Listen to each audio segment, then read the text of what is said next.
These Trump Bibles have brought me out of retirement.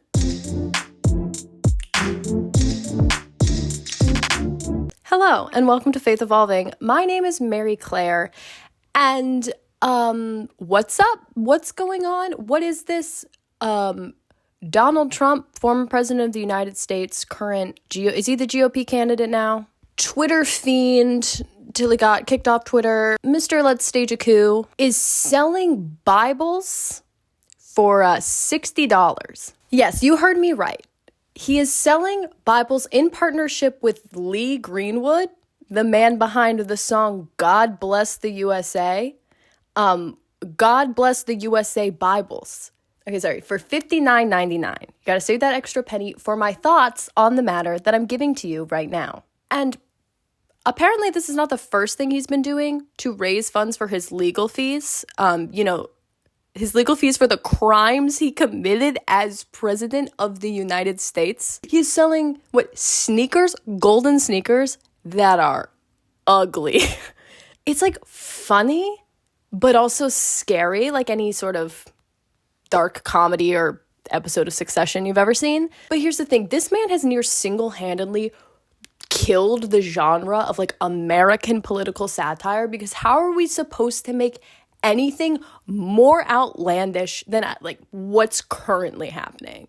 And I know I'm leading with humor, but part of that is because I'm not going to have an original take on the matter, right? Like I could evoke images of a golden calf, of Jesus flipping tables. You know, there's people online being like, if Trump's got a Bible, read about what's in there about immigrants. And it's like, yeah, but also that's like obvious. That's obvious. What I haven't seen enough people talking about personally is the fact that the translation is the KJV, the King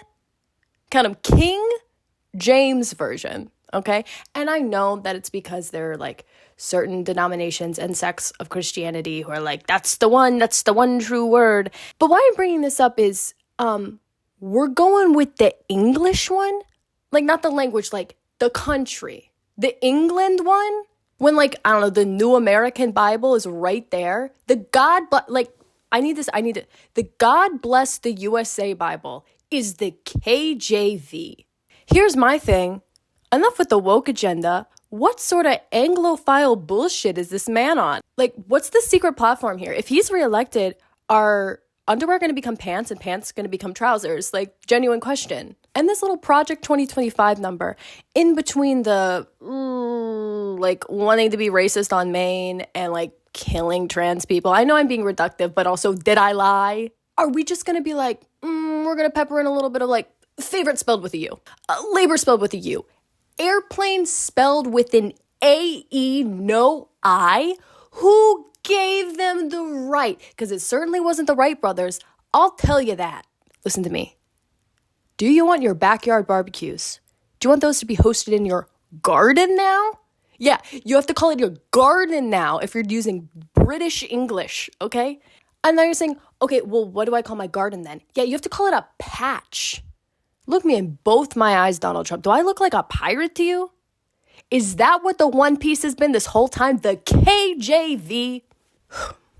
Okay, so the man announced this on social media, leading it off with Happy Holy Week. Insane. Happy Holy Week. You know Holy Week. You know the happiest time of the year, the most wonderful time of the year. As we lead into Good Friday and Easter, I encourage you to get a copy of the God Bless the USA Bible. And speaking of Holy Week, I'm filming this video on Holy Saturday. Going by the church calendar and tradition, like Jesus is dead. Jesus is fully just dead right now. And tomorrow's Easter, and I am hoping to post this tomorrow on Easter. And the whole thing about Easter is that like hope is supposed to rise again. And honestly, right now, that concept seems just as ridiculous as these Bibles. Like, it's embarrassing. It is embarrassing to be a Christian. Are you kidding me? I can't shake it like a bad habit. It is embedded so deep in me, this stinky little Christianity. I wish I could get rid of it. And somebody out there who stumbled upon this video just to get mad is shaking in their boots. And they're like, how dare you, like, weak little faith ears. But I want to invite anybody to, instead of being like, guess you're just not built like I am, why would somebody who spent their time earning a master's of theological studies be embarrassed by their faith? Because I have an answer for you. It's been gnawing at me the entire time I haven't been making videos. Because I've been so frustrated and cynical about cynicism, and I just haven't wanted to engage in any of this. Because I've read that book you keep telling us to read. And it's loose to call it a book. It's not the most cohesive thing.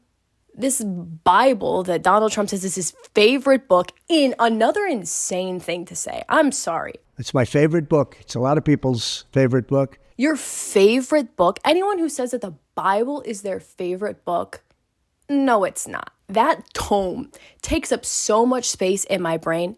And it's not my favorite book. My favorite book is the third Percy Jackson book. Like any self-respecting member of Gen Z. Not the Bible, dude. It's up there in my face. It's not my favorite. Oh my God. What? I'm deflecting with humor again. Being a pick-me Christian over here. Because I don't want to be associated with most of what's happening. Are we a joke? Is Christianity a joke? I don't think so. No, it is far too powerful an ideological force for it to be a joke. And here's the thing about having read that book. I know the stories in it. I know the stories that came out of it through our history. And it is equal parts oppression and liberation.